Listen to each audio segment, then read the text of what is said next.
Well, that's a fitting song, right? Yeah. This Queens native has something to boast about. All right, he's competing in the finals of Jeopardy Tournament of Champions. Take a look.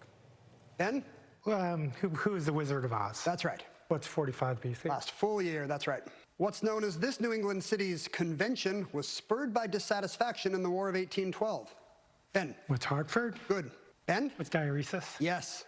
They're at the first pitch. This guy's amazing. After a dramatic finish on Tuesday night, he moved on to Wednesday's match and will compete again tonight. And we are catching up with the champion this morning. So please welcome New York's very own Ben Chan. Good morning, right, Ben.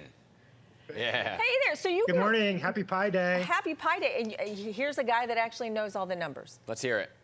I can't know all of them, but I know 50. I know 50 of them. 50? 50? Yeah. Are you serious? Yeah. That is impressive. So you're from Flushing. You went to school at Hunter from, what you said, 7th to 12th, right? Yep. And now you're teaching in Wisconsin. But you, of course, obviously, St. Norbert's College. Yeah. But again, you are always going to be a New York native and New York, one of our New York's very own. So you're still in the thanks for having me. Yeah. So you're still in the Jeopardy Tournament of Champions after last night's show. But where are you right now in the tournament? So we are 2 games in. It's a first person to win 3 becomes the champion. So it could go up to 7 games. We've just finished game 2. Troy Meyer won game 2. So we'll see what happens tonight. There's actually another New York native in the finals, though. He's billed from being from Washington, I believe. Yogesh is standing on the far left. He was actually also born in New York and went to NYU for film school, I think. So a couple of New York natives up there. Very cool. So to make it to the Tournament of Champions, obviously you have to appear before. So how many times have you appeared on Jeopardy? And what's the secret here, right? This, not only to obviously having the brains and the power to know the answers, but to the actual button pressing and beating everybody else. There's a whole rhythm to it, right?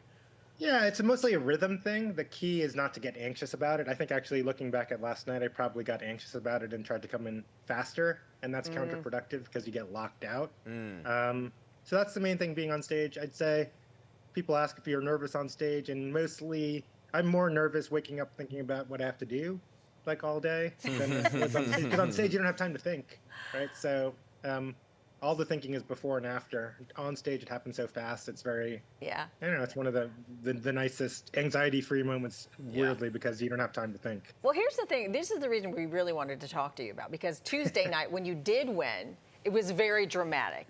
And you won by $1. Tell us about that moment. Yeah, that was just a surprise. I'm playing against 2 of the world's best quizzers. And so I was in 3rd place, figured I knew what number I had to put up there. I knew it made a lot of sense for 2nd place to bet 0, so I just bet what they call the Price is Right bet, or the Bob Barker bet, to get $1 ahead of 2nd place.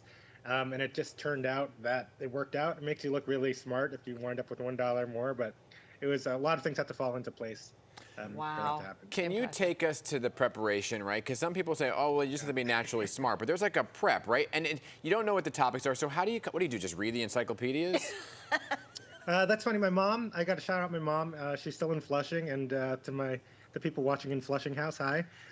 My mom actually did buy a set of encyclopedias, so she claims credit because, that set of encyclopedias, she bought multiple sets of encyclopedias for us. So that actually, is part of the childhood, the long game of prep. But other than that, you want to play some practice games just so that you're used to the rhythm of the game. Wow. Well, you are a philosophy professor at St. Norbert's, so, I mean, you know a lot. Obviously, you're teaching now. So how long have you been there? And what do your students think about your fame here on Jeopardy? Yeah, they're into it, right? I think the cool thing about, I've been teaching for 10 years there.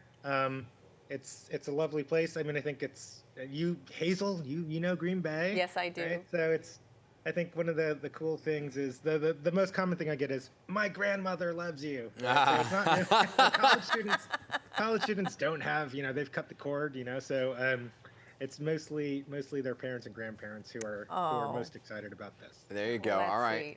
sweet. You're the local celebrity. Are you going to throw out the first pitch or something? Yeah, I'm gonna be actually throwing out the first pitch when the Brewers play the Yankees. The Yankees Nice. on April 27th. Yeah, so that'll be very nice. I got to get a New York game in there. Yeah. Yeah, and I know you said your mom's still here and your siblings are here, and I think your sister even tweeted something about how proud she did. how proud she was of you. If I can read it real quick, she says Ben is very obviously an extremely smart guy, but more importantly, an excellent, kind human, and I'm quite lucky to have him as a sibling. Very nice. Go Ben. So, so congrats to you. We're very proud of you here. We're in New rooting York. for you. Let's start saying that we're just gonna spend the rest of the show reciting pi, right? Yeah, you go. sure. All right, good All luck, 50. Ben. We're rooting for you. All right, thank you so much. Thanks, New York. All right.